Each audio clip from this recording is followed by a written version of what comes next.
میں کرکٹ کھیلنے گیا, انہوں نے میرے 2 فرسٹ کزنس تھے, میرے ہیرو تھے ماجد خان اور جاوید برکی, سب نے کہا کہ ان میں زیادہ میرے سے ٹیلنٹ تھا, وہ میرے سے بہت اچھے تھے, میں نہیں بن سکتا, میرا بازو بھی خراب تھا تھوڑا شروع میں, تو وہ سمجھتے تھے میرے ویسے ہینڈی کیپ. تو اگر میں لوگوں کی باتیں سنتا میں کچھ بھی نہ کرتا. جو چیز میں کرنے لگا لوگوں نے کہا یہ نہیں ہو سکتا, کرکٹر نہیں ہو سکتا, تیز بولر نہیں بن سکتا, تیز بولر کیپٹن نہیں بن سکتا, ہاسپٹل نہیں بن سکتا, پالیٹکس میں آپ ان سیاسی مافیوں کے سامنے نہیں کھڑے ہو سکتے. یعنی ہر جگہ یہ آپ کے سامنے آتا ہے. لیکن میری سوچ یہ ہے کہ انسان اپنا پوٹینشیل ڈسکوری تب کرتا ہے جب وہ لوگوں کی نہیں بات, اپنے دل کی بات سنتا ہے کہ وہ کیا چاہتا ہے, اس کو کیا چیز, اس کا پیشن کیا ہے. ہر انسان میں ہوتا ہے, لیکن بدقسمتی یہ ہے کہ ایک چیز انسان کو بڑے انسان بننے سے روکتی ہے, اور وہ ہے خوف, ہارنے کا خوف, لوگ مذاق اڑائیں گے اس کا خوف, موت کا خوف, ذلت کا خوف, یہ رسک جانے کا خوف, یہ سب خوف ہیں جو انسان کو کوئی بڑا کام کرنے سے روکتے ہیں. اب یعنی کہ آپ نوکری ہے, آپ کو دل کچھ اور کر رہے ہیں لیکن اس نوکری میں پھنسے ہوں اس لیے کہ اگر یہ میں نے چھوڑ دی تو میری روزی نہ چلی جائے. رسک کا خوف. بڑا بزنس مین بڑے وہ بنتے ہیں جو بڑے بڑے فیصلے کرتے ہیں, بڑی رسک لیتے ہیں. جس میں خوف ہوتا ہے وہ بڑا بزنس نہیں کر سکتا. یعنی خوف ایک ایسی چیز ہے جو انسان کو ایک بڑا انسان بننے سے روکتی ہے. تو ابھی آپ سیاست کو سمجھتے ہیں کہ ایک اور ایسی جگہ ہے جہاں پر آپ کو کوئی خوف نہیں ہے, آپ کسی کی جو بھی مشورے ہیں ان کو سچا نہیں سمجھتے؟ اگر مجھے خوف ہوتا تو میں پالیٹکس کر رہا ہوتا, اور وہ بھی ان سب کے سامنے, سارے دریا میں تیر کے اور مگرمچھوں سے لڑائی. یعنی یہ ہو گیا نا, کیونکہ یہاں تو یہ سیاسی مگرمچھ ہیں, یعنی ان کی تو یہ مافیاز ہیں, یہ پالیٹکس میں آتے ہیں مال بنانے, اور مال بنانا اور بچانا. تو یہ لوگ خوف زدہ جن سے ہوتے ہیں, یعنی کہ جو ان کے مال کو تھریٹن کرتا ہے, ان کی زندگی خطرے میں. تو اس لیے اگر آپ کو موت کا خوف ہو آپ کبھی پالیٹکس میں نہ آئیں. تو اس پوائنٹ آف ویو سے ہم دیکھیں تو آپ کی زندگی تمام آپ کے پیشن کے اوپر محیط ہے, اس میں کسی کی گائیڈنس, کسی کا مشورہ, کسی بڑے کی سمجھانے والی بات کوئی شامل نہیں ہے. کسی کے نہیں. اور میری والدہ کی جو سب سے بڑی کنٹریبیوشن یہ تھی کہ انہوں نے مجھے کبھی نہیں روکا, کیونکہ انہیں پتا تھا کہ جب میں کسی چیز پہ فکس ہو جاتا تھا تو پھر وہ مجھے روکتی نہیں تھی. وہ صرف یعنی میں جب 18 سال کا پاکستان ٹیم میں سلیکٹ ہوا تو اب پڑھ رہا تھا, تو انہوں نے صرف میرے سے اب میں نے اسے اجازت لینی تھی کہ انگلینڈ کا ٹور تھا, انہوں نے صرف میرے سے یہ وعدہ لیا. انہیں پتا تھا کہ میرا اتنا دل ہے کہ میں جاؤں گا, تو انہوں نے کہا اچھا چلے جانا لیکن اپنی پڑھائی مکمل کرنا. تو انہیں یعنی کہ وہ سمجھتی تھی کہ جو میری ڈریمز ہیں, جو میری خواب ہے, وہ اس کے پیچھے میں جاؤں گا, تو وہ پھر مجھے بیک کرتی تھی.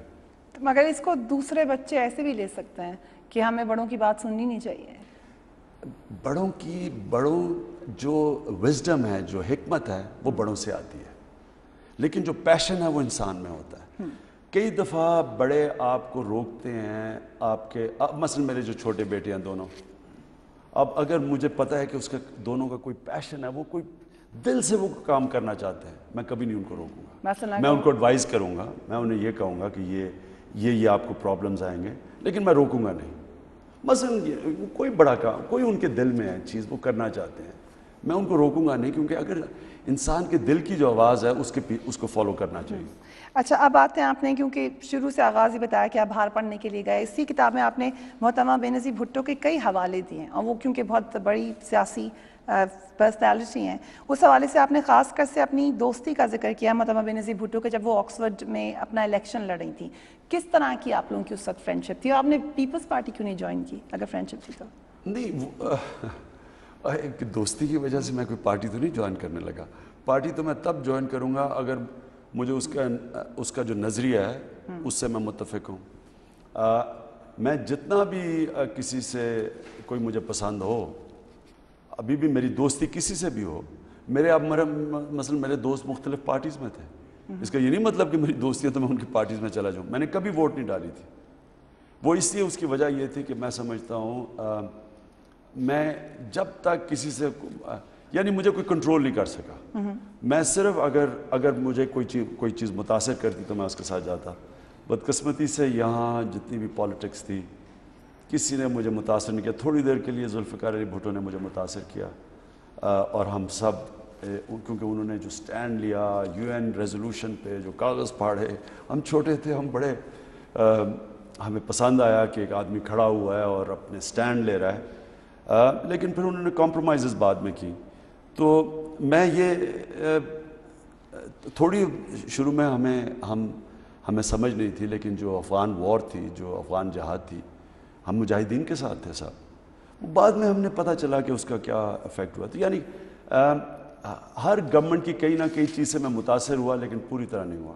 اچھا، آپ نے محترمہ بینظیر بھٹو کے حوالے اور دیے جن پہ میں بات کروں گی، لیکن نواز شریف صاحب کے آپ نے بہت ہی انٹرسٹنگ حوالہ دیا.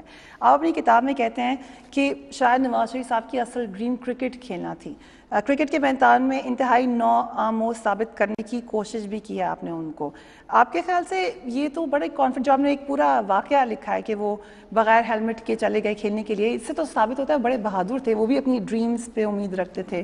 ان کی بھی ڈریم ہو سکتی ہے کہ میں جا کے کھیل سکتا ہوں ویسٹ انڈیز کے خلاف. بہادری بھی کہہ سکتے ہیں کہ آپ اس بولنگ اٹیک جس کے خلاف جو پروفیشنل کرکٹر ہو، جو ٹرینڈ ہو، وہ خوف زدہ ہو، اور وہ جو آدمی کلب کرکٹ کھیلتا ہو وہ ان کے خلاف چلا جائے. یہ ایسے بھی کہہ سکتے ہیں کہ فائرنگ اسکواڈ کے سامنے چلا جائے. تو آپ کو ان کی تعریف کرنی چاہیے نا. انہوں نے he believed in his dream. نہیں، میں اس میں ایک اور چیز نکال رہا تھا کہ دیکھیں، زندگی میں کوئی شارٹ کٹ نہیں ہے. آپ کی اگر ڈریم ہے، اس ڈریم کے لیے آپ کو جدوجہد کرنی پڑتی. یہ نہیں ہو سکتا. اب میری ڈریم تھی ٹیسٹ کرکٹر بننا.